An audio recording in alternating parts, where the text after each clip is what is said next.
Ano nga ba ang cancer at paano nagka-cancer ang isang tao? Magandang kalusugan po mga kalusog. Ito na naman po ang inyong Dial Nurse, maghatid sa inyo ng kalamampang kalusugan sa simpleng salita upang madaling maunawa. Ang ating topic for today po ay tungkol sa cancer.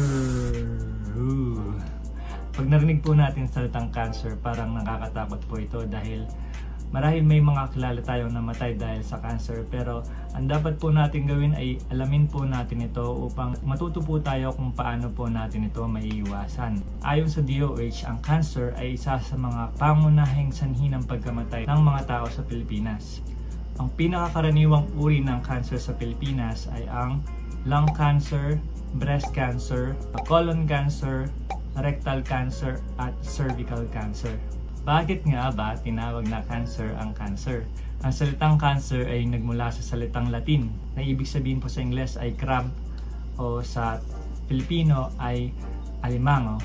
Dahil po noong unang panahon, tiningnan po nila ang cancer cells sa isang microscope at nakita po nila ito na may pagkakahawig sa crab or alimango dahil sa may mga galamay po ito na kahawig sa alimango.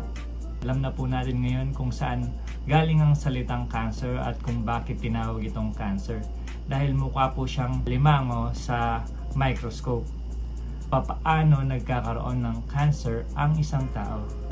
Bago po natin sagutin yan, kailangan po muna nating malaman na ang ating katawan ay binubuo ng milyong-milyong cells. Ang cells po ay ang basic unit of life ng isang nabubuhay na nilalang, pwede rin po sa hayop o sa halaman.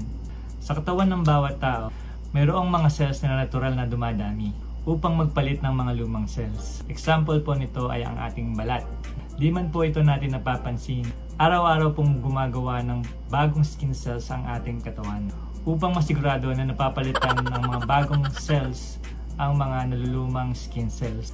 Ngayon naman ang tanong, ano nangyayari sa cancer cells?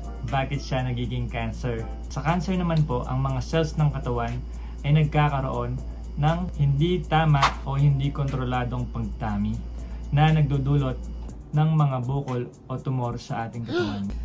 Halimbawa po, meron po tayong mga cells sa ating mga baga na hindi gumagana ng maayos. Pwede po itong magdulot ng lung cancer.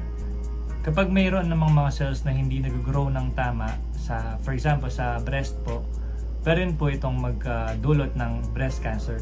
Madaling salita po, ang cancer ay isang uri ng cells na hindi gumagana ng tama. So ano nga ba ang dahilan po? Bakit bigla-bigla na lang hindi gumagana ng tama ang mga cells na yon at bigla silang nagiging cancer cells? Ang cancer po ay maaring sanhi ng mga iba't ibang bagay. At kadalasan ito ay kombinasyon ng mga ito. Narito po ang mga ilan sa mga karaniwang sanhi ng cancer. Una, genetic factor. Ang ibig sabihin po nito, maaari pong maipasa ng yung mga magulang o inyong mga lolo-lola o inyong mga kanunuan pa ang isang depektibong genes sa inyong katawan. Sa madaling salita po, pwede pong tumaas ang tsansa ng pagkakaroon nyo ng cancer kung meron po kayong kamag-anak o kapamilya na nagkaroon ng isang uri ng cancer. Pangalawa po, environmental factors. Ang exposure po sa chemical, pollutants o radiation ay maaring mag-cause din po ng cancer. Halimbawa po, ang exposure natin sa usok ng sigarilyo or sa ultraviolet rays na galing sa sikat ng araw o sa chemical na asbestos.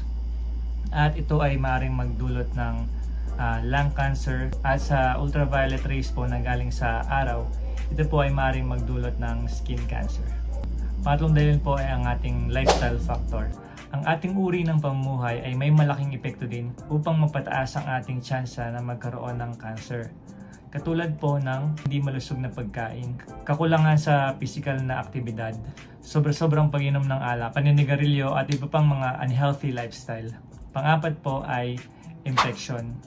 Pwede rin po magdulot ng cancer ang isang infection. For example po ang hepatitis B na kung saan pwedeng makadamage sa cells ng liver. Ito ay magresulta sa isang liver cancer. Mahalagang tandaan na hindi lahat ng tao na nag-expose sa mga kadahilanan na ito ay magkakaroon agad ng cancer. At hindi rin lahat ng taong may cancer ay may malinaw na kadahilanan kung bakit sila nagka-cancer. Hindi naman lahat ng cancer ay nakakamatay agad-agad. Kadalasan ito ay nagiging malala kapag hindi ito agad nadidetect or naaagapan. Kaya't malaga na magpa-check up agad sa doktor kung meron tayong naramdaman kahit kaunting bagay lamang na hindi tama sa ating katawan. Sa ating pong susunod na video, exciting po ito dahil matutunan po natin kung paano maiwasan ng cancer at malalaman din po natin ang 3 bagay na hate ng cancer upang talagang iiwasan tayo ng cancer. Maraming pong salamat sa panonood at sana po marami po kayong natutunan sa ating video. At kung gusto niyo po pong makapanood ng mga ganitong very informative na video sa ating kalusugan, paki-like and subscribe po para updated po kayo sa mga bagong videos na aking na-upload. At may share din po natin ang kalaman nito sa ating mga ibang kababayan. At kung pwede po, paki-share din po ito sa inyong mga kapamilya o kamag-anak upang sila din po ay mag-benefit sa very informative video po na ito. Muli po, maraming pong salamat. Ito po ang inyong Daddy Nurse. Maraming pong salamat sa panonood mga kalusog. At sa muli po, magandang kalusugan sa inyong lahat.